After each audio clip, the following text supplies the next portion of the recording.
상주 FM 93.9MHz 오늘의 상주 소식입니다. 지난주 금요일엔 충의공 정기룡 장군 탄신 제461주년 기념문화제가 충의사에서 열렸습니다.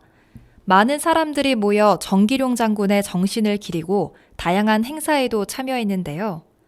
토요일엔 또 석가탄신이 이어서 상주 내에 있는 다양하고 아름다운 절에도 많은 사람들의 발걸음이 이어졌습니다. 오늘까지 휴일인데요. 휴일을 더 의미 있게 보내고 싶으시다면 상주 내에 있는 남장사와 도림사 등 풍경이 아름다운 절이나 또 정기룡 장군을 모시는 충의사를 방문해 보시는 건 어떨까요? 그럼 오늘의 상주 소식 전해드리겠습니다. 모든 내용은 상주방송의 보도자료를 인용했음을 알려드립니다. 첫 번째 소식입니다. 경북자연과학고 축구부가 제47회 문화체육관광부 장관기 전국 고교축구대회에서 우승을 차지했습니다. 대한축구협회가 주최하고 대구광역시 축구협회가 주관하는 이번 대회는 총 34개 팀이 참가해 지난 12일부터 25일까지 김천시에서 개최됐는데요. 경북자연과학고는 8강전에서 작년 우승팀 충남 신평고와 승부차기 접전 끝에 3대2로 승리했고 4강전에서 강적 대구 대륜고를 2대1로 제압했습니다. 결승에선 경기 수원공고를 초반부터 시종일관 압도하며 후반전 주장 이윤성의 결승골로 1대0 완벽한 승리를 거뒀습니다.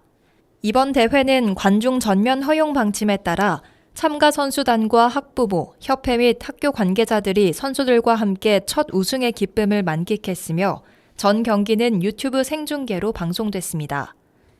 강영석 상주시장은 우리 선수들의 끊임없는 노력의 결과가 전국대회 첫 우승이라는 훌륭한 성과로 나타나게 되어 매우 기쁘게 생각한다며 이번 우승을 계기로 축구 명문학교로 발돋움했으면 한다고 말했습니다. 다음 소식입니다. 상주시는 인구 감소 및 도시 쇠퇴에 대응한 혁신적인 도시공간 개발을 위해 상주시장, 도시행정 관련 공무원 등 9명을 연수단으로 구성하여 22일부터 25일까지 3박 4일간 일본 다케오시, 이토시마시, 무나카타시 등 우수 사례지를 견학했습니다. 연수단은 다케오시의 신칸센을 활용한 복합도시 계획과 다케오시 청사 이전에 따른 구시청사터 활용 계획, 다케오시 도서관의 도시계획 시설의 입체 복합 활용 사례를 접했습니다. 이 밖에도 신청사 준공을 앞두고 있고 학술 연구도시로 주목받고 있는 이토시마 시청과 규슈대학 이토 캠퍼스, 지속가능한 주택단지의 재개발의 사례지인 무나카타시 히노사토 단지를 차례로 시찰했습니다. 이번 견학은 도심지역 공동화와 지방 소멸 위기를 먼저 겪고 있는 일본의 소도시를 방문해 입체적인 도시계획, 콤팩트시티 전략에 대한 정책과 사례를 공유함으로써 향후 압축적 도시계획 수립 등에 적합한 자료로 활용하기 위해 추진됐습니다. 다음 소식입니다. 한국 후계 농업경영인 상주시 연합회는 스마트팜 화재로 재산상에 큰 피해를 입은 농가의 피해 복구에 조금이나마 힘을 보태고자 5월 25일 성금을 전달했습니다. 화재는 지난 5월 18일 중동면 신암리의 토마토 스마트팜 하우스에서 발생하여 하우스 일부 시설, 특히 조작실 손상으로 인해 막대한 재산상 피해를 입혔습니다. 이날 전달한 성금은 지난 18일 화재로 피해를 입은 농가에 조금이나마 도움을 주기 위해 한국 후계 농업경영인 상주시 연합회에서 모금운동을 한 것이며 성금 전달과 함께 화재 피해 현장을 둘러보며 응원과 위로의 메시지를 전달했습니다. 상주시 농업정책 관계자 또한 현장에 방문하여 피해 시설 복구를 위한 지원 방안을 적극적으로 모색할 것임을 밝혔습니다. 다음 소식입니다. 상주시에서는 25일 목요일 5시 시청 대회의실에서 직원 120여 명이 참석한 가운데 성낙인 전 서울대학교 총장 초청 특강을 개최했습니다. 성낙인 전 총장은 서울대학교 법대 학장을 거쳐 서울대학교 제26대 총장을 역임하고 현재는 서울대학교 법학전문대학원 명예교수로 재직하고 있는 국내 최고의 헌법학 권위자로 국가 위기 극복과 공직자의 자세라는 주제로 특강을 진행했습니다.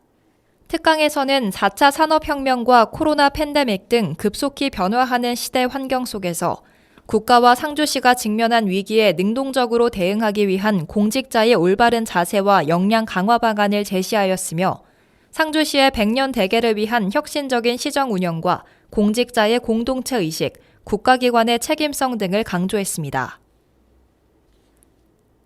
다음 소식입니다. 상주시를 포함한 전국 18개 시군은 25일 국회 소통관에서 국가 균형 발전을 위한 제2차 공공기관 이전을 비혁신 및 인구 감소 도시로 우선 배치할 것을 촉구하는 기자회견을 공동 개최했습니다. 이날 회견장에는 강원, 충남, 충북, 전북, 경북, 경남 등 6개도 18개 시군의 단체장 및 부단체장이 참여했으며 제2차 공공기관 이전 계획이 가시화되고 있는 상황에서 혁신도시가 아닌 인구 감소 지역 도심으로 공공기관을 이전하여 지방 소멸과 구도심 공동화 문제를 막고 도심 기능을 활성화해야 한다는 것이 핵심 내용입니다. 한편 상주시를 비롯한 13개 시군 단체장은 지난 3월 3일 충북 제천에서 열린 제2차 공공기관 지방 이전 정책 토론회를 개최하여 지자체 협력 조직 구성, 제2차 공공기관 이전은 비혁신 도시로 이전할 것을 제안하는 공동 성명을 발표했습니다.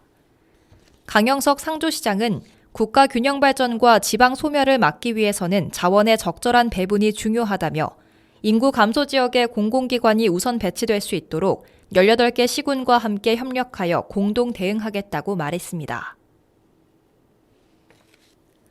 다음 소식입니다. 상주시는 5월 25일 시청 소회의실에서 최우진 부시장을 비롯한 상주시 인구 감소 지역 대응 위원회, 상주시 의회 의원, 지방 소멸 대응 실무 추진단 등 20여 명이 참석한 가운데 상주시 인구 감소 대응 기본계획 수립 연구 용역 최종 보고회를 개최했습니다. 시는 지난 1월 연구 용역을 시작으로 5월 중간 보고회를 열어 상주시 인구 감소 지역 대응 위원회, 지방 소멸 대응 실무 추진단 등 다양한 의견을 수렴하고 제시된 내용을 반영하여 상주시 맞춤형 인구 감소 지역 대응 비전, 목표, 전략을 도출했습니다.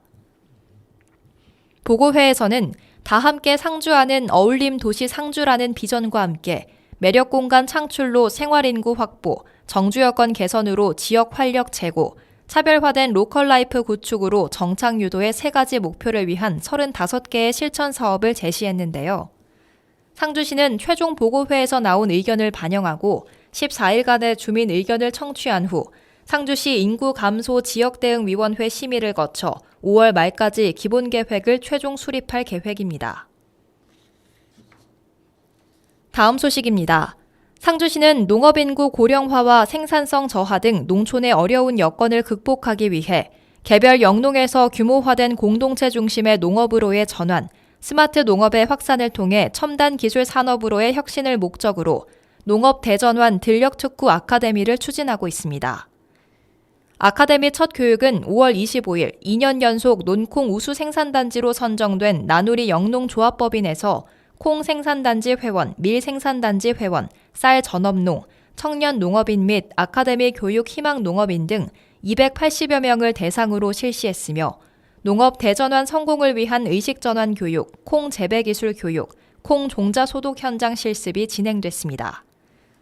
아카데미 과정은 이번 교육을 시작으로 들력 단위 공동체 역량 강화를 위해 총 9회에 걸쳐 진행될 예정인데요. 안정적인 농업법인 경영 방법과 농업 세금의 이해, 스마트 온실 신기술 ICT 기술 활용 농업 경쟁력 향상 교육, 공동경영 우수 선도 농업법인 현장 견학, 청년 농업인 자율주행 농기계, 무인 방제 시스템 현장 견학도 추진할 계획입니다. 다음 소식입니다. 상주시 가족센터는 부부관계 향상을 위한 사업의 일환으로 다시 기억하는 결혼기념일 프로젝트 사랑의 고마워를 운영하고 있습니다. 지난 3월부터 실시하고 있는 사랑의 고마워 프로젝트는 느슨해질 수 있는 부부관계에 새로운 활기를 불어넣고 소통의 물꼬를 터 부부간 사랑의 감정을 재확인할 수 있는 기회를 마련하기 위한 사업인데요. 상주시에 거주하고 있는 부부라면 누구나 결혼기념일이 있는 전월 1일부터 15일 간단한 사연과 사랑의 편지를 작성하여 신청할 수 있으며 가족센터에서는 매월 새 커플을 선정하여 사랑의 편지와 선물을 들고 직원들이 직접 축하 사절단이 되어 전달합니다.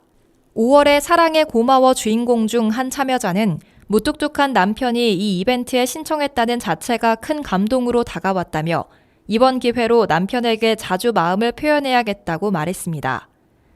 김은정 센터장은 사랑의 고마워 프로젝트를 통해 부부간 정서적 친밀감을 증진하고 사랑을 표현하는 부부의 모습을 기대하며 가정의 건강성 향상 및 건강한 가족 문화가 확산되기를 바란다고 전했습니다. 강영석 상주시장은 첫 발을 내딛던 결혼식의 설레임과 다짐을 다시 떠올리고 부부관계의 소중함을 알게 할 수 있는 계기가 되길 바란다며 앞으로도 상주시에서는 따뜻한 가족 문화 조성에 최선을 다하겠다고 밝혔습니다. 이어서 읍면동 소식입니다.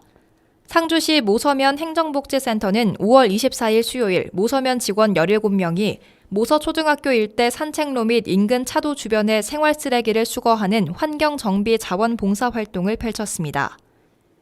이날 환경정비 자원봉사활동은 공직사회의 자원봉사 동기부여를 통한 자원봉사의 사회적 가치 확산을 도모하기 위해 시행되었으며 관내 초등학교 주변 일대의 주민 산책로 및 쓰레기 상습 투기 지역 등을 집중적으로 청소했습니다.